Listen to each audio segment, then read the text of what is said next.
चिन्ह स्कूल का बस्ता छाप है। सब लोग से नहीं हो रहा, रौरा सा स्कूल के बस्ता छाप पर बटन दबाओ। हाँ, आलोक कुमार यादव के जिताओ। आई हो ए है कर्मठ, सुयोग्य, जुझारू, शिक्षित, ऊर्जावान नौजवान, दिलदार, वफादार उम्मीदवार रविंद्र प्रसाद यादव जी के सुपुत्र हैं। आई आलोक कुमार यादव समाज सेवी वो भी थे, उन्हीं का सुपुत्र आलोक कुमार यादव के जिताओ भाई हो।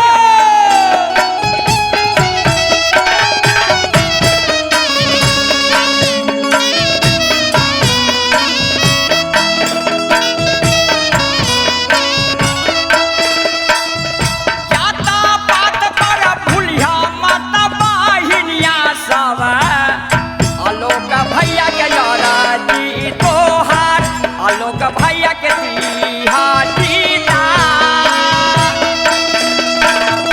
स्कूल बस्ता पर बटाना दवैया आलोक कुमार के दीहा जीताई बटन दीहा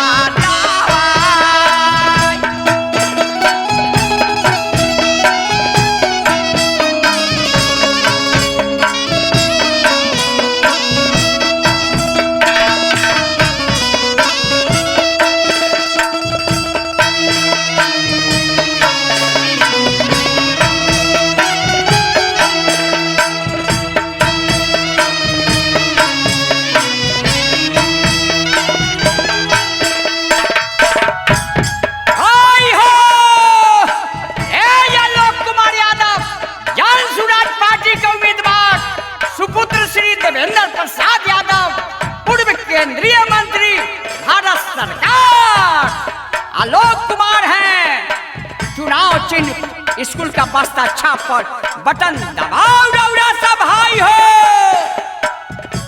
बाबू बड़ही विधानसभा से जिताओ। जन स्वराज पार्टी के उम्मीदवार बन के अलखिन हा, इनकरा के गाला में माला पहना देवे के बाद बाबू बड़ही से जिता के पटना विधानसभा में बैठा दिया। जन्ने सुनू तन्ने आलोक कुमार यादव के चर्चावा, पूरब से पश्चिम चल जाऊ, उत्तर से दक्षिण चल जाऊ, सब लोग बतियाई रहती कि अमकिया स्कूल के बस्ता छाप के जितावे के बाद बटन दबाओ भाई हो।